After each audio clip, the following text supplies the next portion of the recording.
আসসালামু আলাইকুম everyone, welcome to my another brand new video. আশা করি আপনারা সবাই ভালো আছেন এবং সুস্থ আছেন। রিসেন্টলি আমার এই চ্যানেলে কক্সবাজার সিরিজের ভিডিওস আপলোড করা শুরু হয়েছে। অ্যান্ড প্রিভিয়াস 3টি ভিডিও আপনারা যদি এখনো না দেখে থাকেন তাহলে জলদি দেখে ফেলুন।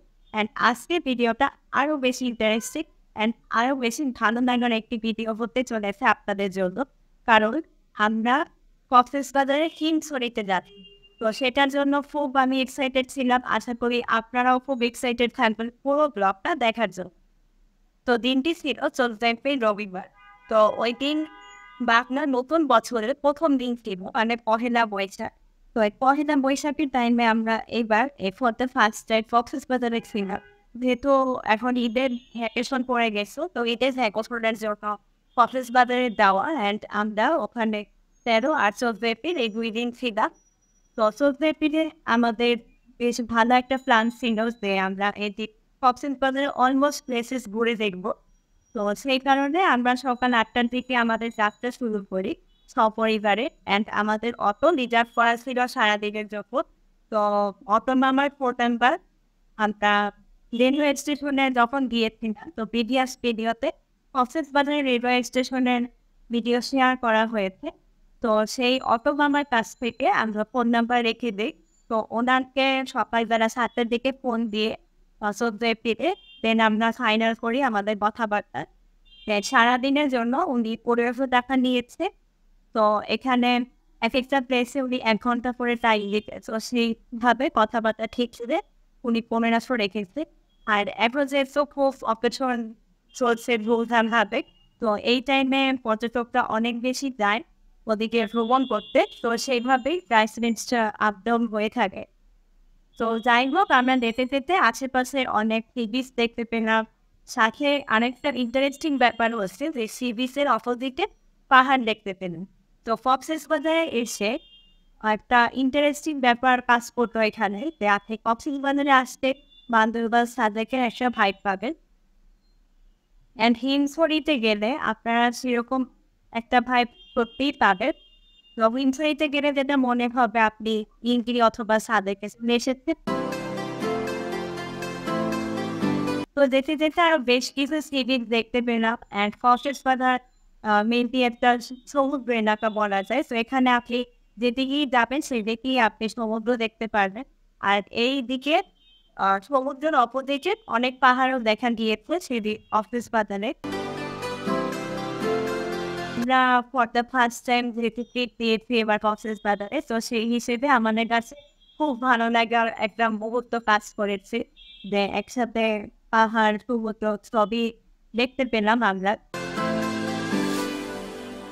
আর এগুলো দেখলে মনে হয় যে আমাদের মহান আল্লাহ সব সৌন্দর্য যেন এখানেই ঢেলে দিয়েছেন।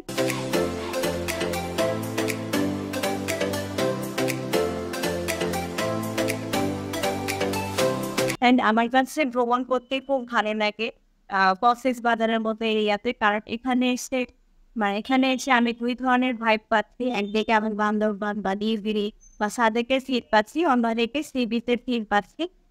তো এখন আমাদের যেতে যেতে অনেক পাহাড় দেখতে পেলাম। এতে পাহাড়গুলা অনেক ছোট ছোট বাড়িও দেখতে পেলাম সাথে। আর অপোজিট সাইডে সি বিচ থেকেও, তো সেই সি বিচে বেশ কিছু ঝাউবন দেখতে পেলাম। তো সামনে আরো বাঁকড়া বিচ থাকবে, হিডানি বিচ থাকবে, সেখানেও ঝাউবন থাকবে। তো আমাদের ওই দিনের প্ল্যান ছিল যে আমরা ফার্স্টে হিমছড়িতে যে ওখানে লোকাল হোটেলে ব্রেকফাস্ট করে নিব, দেন হিমছড়ি ভিজিট করে আর ফাইনালি আমরা অন্যান্য বিচে যাব। তো আমার এই চ্যানেলে মেনলি এডুকেশনাল কন্টেন্ট শেয়ার করা হয় অ্যান্ড বাকি মধ্যে চেষ্টা করি ট্রাভেল ব্লগ বা যে কোনো ধরনের ব্লগ আপনাদের সাথে শেয়ার করার। তো যাতে আপনারা এডুকেশনাল কন্টেন্টের পাশাপাশি আমার ব্লগগুলোও এনজয় করতে পারেন। তো মাঝে মধ্যে আসলে রিল্যাক্স ট্যুরের দরকার পড়ে আমাদের জীবনে, সবারই কম বেশি। তো মনে করি আপনাদেরও এগুলো দেখে অনেকটাই ভালো লাগবে পড়াশোনার পাশাপাশি।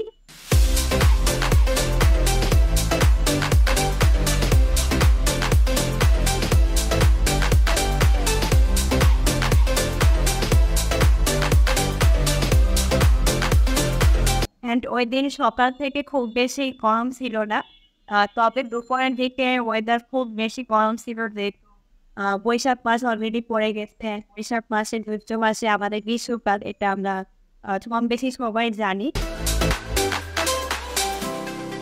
তো সকালের দিকেই সেই কারণে আমরা প্ল্যান করি, যেহেতু সকালের দিকে টেম্পারেচার একটু কম থাকে তুলনামূলকভাবে, তাই আমাদের যেটা মনে হয়েছে যে সকালের দিকে বের হলে আমরা টেম্পারেচারটা একটু কম পাবো।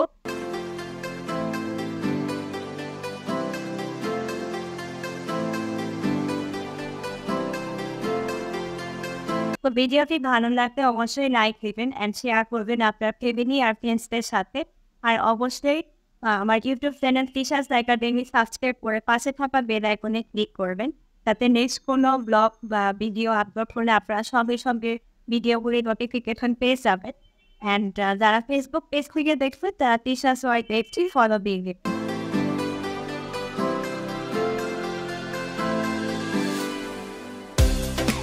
তো এই পাহাড়গুলো দেখে খুব ভালো লাগছে।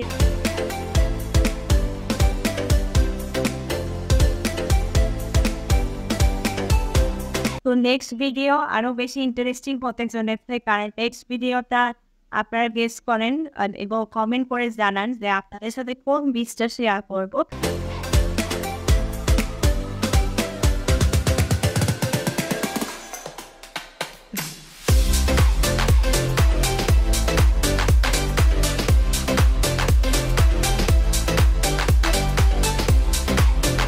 অ্যান্ড আমাদের এই কক্সবাজার সিরিজে রেডিয়েন্ট ফিশ ওয়ার্ল্ড, যেটা পৃথিবীর অন্যরকম একটা সৌন্দর্য আমি বলতে পারি, অ্যান্ড কক্সবাজারের সবচেয়ে সেরা একটা ফিশ ওয়ার্ল্ড আমি যেটা বলবো, তো সেটারও একটা ব্লগ আসতে চলেছে। তো সেই পর্যন্ত চোখ রাখুন আমার এই চ্যানেল টিচার্স একাডেমিতে আর Facebook page teachers world follow দিয়ে রাখুন।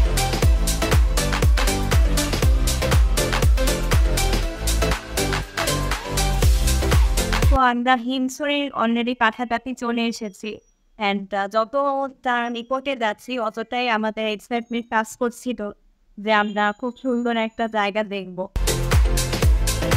অ্যান্ড পাহাড়ের পাশে যদি ব্রেকফাস্ট করা যায় তাহলে সেক্ষেত্রেও একটা অন্যরকম ফিলিং কাজ করে। তো সেই হিসেবে আমরা প্ল্যান করেছি যে হিমছড়িতে আমাদের সকালে নাস্তা ছেড়ে ফেলবো।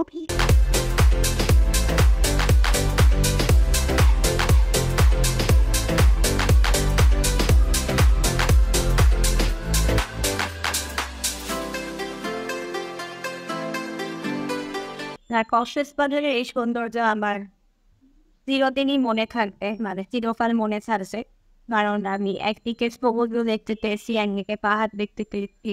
তো এখানে এসে আমি আসলে বাবা সাদেকে একটা ভাইব পেয়েছি। তো দ্যাটস ওয়াই এটা আমার কাছে চিরকাল একটা মেমোরি হয়ে থাকবে। তো আমরা অলরেডি হিমছড়িতে চলে এসেছি, অ্যান্ড এখানে অনেকগুলো স্টল দেখতে পেলাম, সাথে হোটেল দেখতে পেলাম। তো স্টলগুলোর প্রোডাক্টসগুলোও ভালো ছিল এখানে। অ্যান্ড ফার্স্টে আমরা এই হোটেলে চলে আসি। তো এই হোটেলের একটা লোকাল হোটেল, তো লোকাল হোটেল হলেও এখানে খাবারের মানটা ভালো ছিল। অ্যান্ড কক্সবাজারে যেটা হয়েছে যে ওখানে খাবারের জন্য আমরা কোনো ডিসঅ্যাপয়েন্ট হই নাই, তো খুব ভালো ছিল। যেখানেই খাবার খেতে সেখানে খাবারের মানই ভালো ছিল।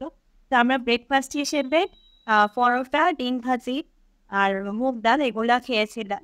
তো ফাইনালি আমরা হিমছড়ি পাহাড়ে চলে আসি, অ্যান্ড এখানে আসার জন্য পার পার্সন 40 টাকা করে টিকিট পারচেস করতে হয়েছে। তো আমি আর আমার ছোট ভাই এই জন্য আমরা পাহাড়ে আসি বিদির পথে।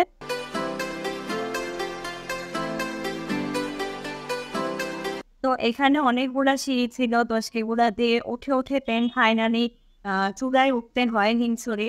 অ্যান্ড এদিকে হিমছড়ির যে ঝর্ণাটা মানে দেখার জন্য এক্সাইটেড ছিলাম। তো এখন যেহেতু গ্রীষ্মকাল অলরেডি শুরু হয়ে গেছে, তো এই টাইমে ঝর্ণা আসলে দেখা যায় না। তো ঝর্ণার কোনো পানি আসলে ছিলই না। তো তাও আমরা চেষ্টা করেছি যে হিমছড়ির চূড়ায় উঠে এনজয় করার আশেপাশে এনভায়রনমেন্টটা।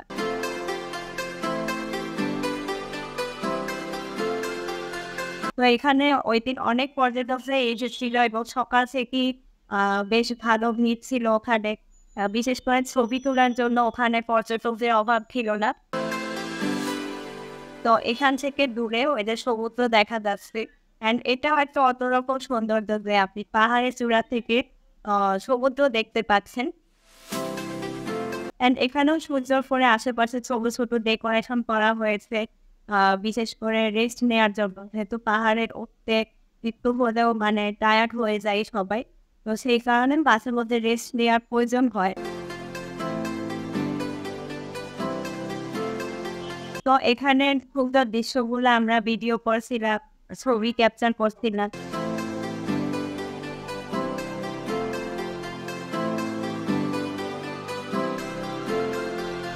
অ্যান্ড এখানে যেটা হয়েছে, ফ্রেন্ডরা ছিল, ফ্যামিলি গ্রুপ ছিল, তো সবাই খুব কম বেশি এনজয় করেছে এখানে।